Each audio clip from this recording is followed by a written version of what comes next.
We all do it.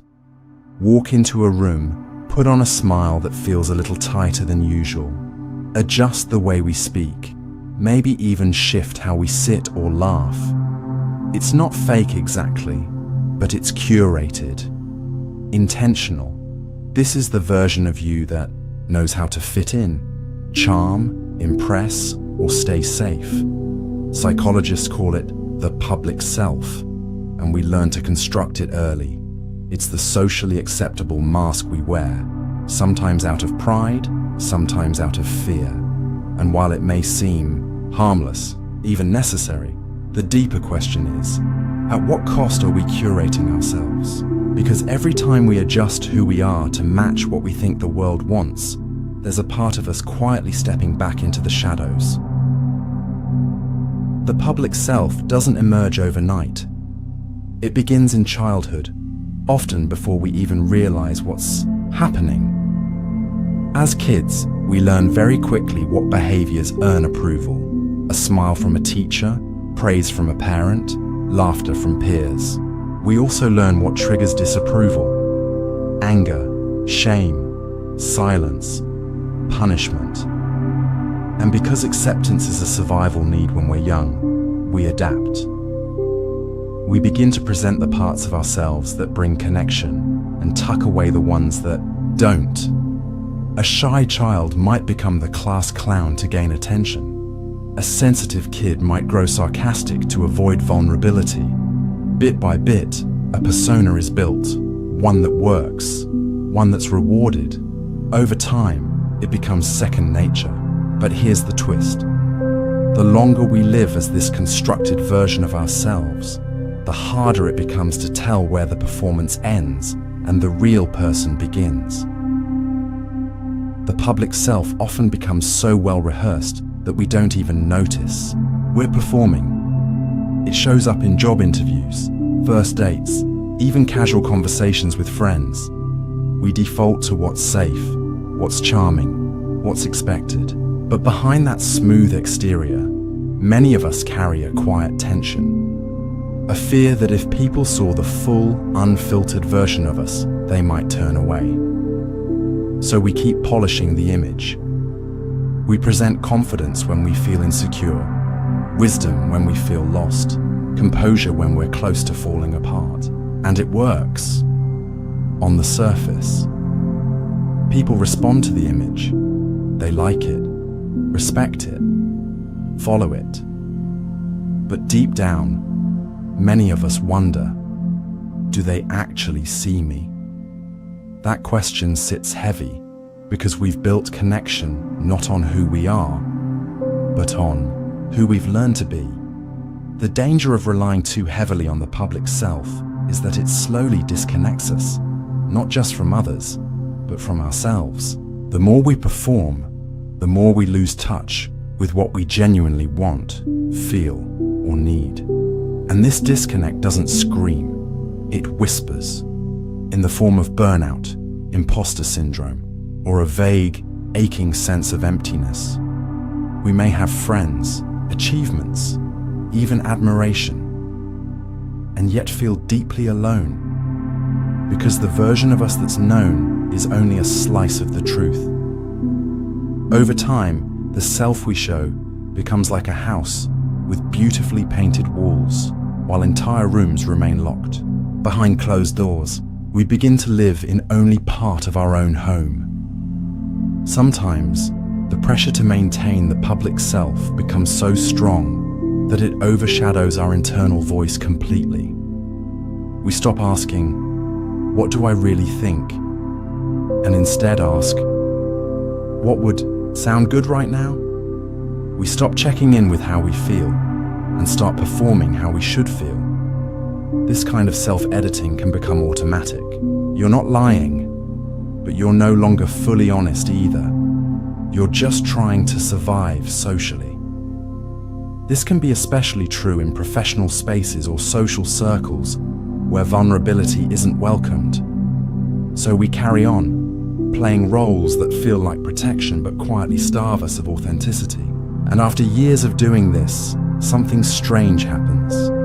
The original self, the messy, raw, honest one, starts to feel foreign. We might even feel ashamed of it, as though the parts of us we once hid to survive are now permanently unworthy of being seen. But ironically, the most memorable, magnetic people we meet are often the ones who've made peace with their realness. They laugh awkwardly. They admit when they don't know something. They show their quirks and flaws without apology. And rather than repelling others, this often draws people in. Because when someone dares to show up as they are, not just the highlight reel, they give everyone else permission to do the same. The public self, then, doesn't have to be a prison. It can become a conscious tool rather than a constant shield. The key is awareness. When we know we're stepping into a role, we can choose how much of it to wear and when to set it down. That awareness, that intention, is what starts to bridge the gap between who we show and who we are. There are parts of ourselves we rarely speak about, not because they're unimportant, but because they feel unsafe. The things we hide aren't always dramatic or dark. Sometimes they're just tender. A fear of being unlovable. A deep need for reassurance. A childhood wound we pretend no longer matters. These hidden layers make up what psychologists often call the private self or shadow self. The collection of traits, emotions, memories, and desires we believe must stay out of sight. We bury them because we've learned, often unconsciously, that showing them might lead to rejection, ridicule, or shame. So we lock them away. But here's the paradox. What we hide still shapes us. In fact, it often shapes us more than what we show. The hidden self lives beneath the surface, silently influencing our choices, reactions, and relationships, whether we acknowledge it or not. Most of us started hiding these parts a long time ago, usually in moments that seemed small at the time. Maybe you cried as a child and were told to toughen up. Maybe you were too loud, too quiet, too sensitive, too different. And somewhere along the line, you got the message that certain parts of you weren't welcome, so you adapted. You kept the acceptable parts visible and sent the others into hiding. But those parts didn't disappear. They became internal exiles, waiting, watching, sometimes resurfacing in unexpected ways. That insecurity you try to mask with perfectionism. It might come from the part of you that still fears being seen as not enough. That intense reaction to criticism. Maybe it's a defense built to protect an old wound. The hidden self isn't gone, it's just silenced. And the more we try to deny it, the more it finds other ways to be heard. Sometimes, the hidden self doesn't just whisper, it erupts. In moments of stress, conflict, or intimacy, the parts we thought we'd buried can suddenly surface. You might find yourself lashing out with anger that feels disproportionate, withdrawing without knowing why, or sabotaging something good because it feels unfamiliar. These aren't random behaviors. They're signals. They're the hidden self trying to speak. But because we're so used to avoiding these parts of us, we often don't recognize them for what they are. Instead, we shame ourselves further. Why did I say that? What's wrong with me? But there's nothing wrong. There's something unheard. The hidden self, though silent, is persistent. It leaks through in dreams, habits, body language, tone. It shows up in our resistance to change, in the way we second guess our worth, in the way we keep people just far enough away to feel safe. And until we make space to listen, it will keep showing up in ways we don't fully understand. What's particularly painful about the hidden self is that it's often made up of things we once loved about ourselves. Before someone taught us they were unacceptable. Maybe it was your creativity, your softness, your anger, your playfulness. Maybe it was your voice. And the hardest part is that these parts didn't go into hiding because they were flawed. They went into hiding because someone else couldn't hold them. That distinction matters. We internalize rejection as proof that something in us is broken, when in truth, the rejection often says more about the person doing the rejecting. But because we were young, impressionable, and wired to seek love and belonging, we took that rejection and turned it inward. Now, years later, we're still editing ourselves to avoid reliving that pain, still pretending we don't care, still shrinking in spaces where we long to expand. And that's the quiet tragedy of the hidden self. Not just that it's hidden, but that it was never meant to be. Reconnecting with the hidden self requires courage, not because it's dangerous, but because it asks us to face the parts of us we were taught to fear. It's not about dramatic confessions or sudden transformations. Sometimes it's as simple as noticing, why do I always downplay my needs? Why do compliments make me uncomfortable? Why do I smile when I want to cry? These small questions crack the door open. They invite us to get curious instead of critical. They help us realize that the things we hide aren't weaknesses. They're often the most honest parts of us, the most human. But without space to be seen and accepted, they twist into shame. And shame thrives in secrecy. That's why simply naming a hidden feeling can be powerful. The moment we say, I feel lonely, or I'm scared I'm not good enough, we start to reclaim it. We start to bring that part of us back into the light, where it can finally breathe. This kind of inner work isn't about becoming someone new. It's about remembering who we were before the world told us who to be. It's about integrating, not eliminating. You're not meant to live split between the curated self you show and the full self you hide. The more divided you are, the more exhausted you feel. But when you begin to reunite those pieces, even slowly, even imperfectly, you create a sense of wholeness that doesn't depend on performance. You stop chasing approval and start choosing alignment. You stop being consumed by who you're supposed to be and make peace with who you already are. And in that space, something profound happens. You become a safe place for your own truth. Not because everything is perfect or healed, but because nothing needs to be hidden anymore. You scroll through your feed and it hits you, not all at once, but subtly, like a slow drip. Perfect smiles, clean aesthetics, announcements of success, bodies in ideal shape, captions polished to seem deep but not too heavy. You know, intellectually, that it's curated, that everyone is showing their highlight reel. But emotionally, it lands differently. It stirs up self-comparison. It pressures you to keep up. And that's where social media quietly turns the volume up on our false self. The persona we already wear in real life becomes even more refined, more performative, more filtered online. We don't just hide parts of ourselves. We present a version that barely resembles reality. It's not necessarily a lie. It's just not the whole truth. And over time, this curated self becomes a performance we feel we have to maintain, even when it's draining us. At its core, social media rewards visibility, but only of certain kinds. Joy, beauty, success, humor, productivity. These are the currencies of the digital world. Vulnerability, only if it's polished. Sadness, only if it's aesthetic.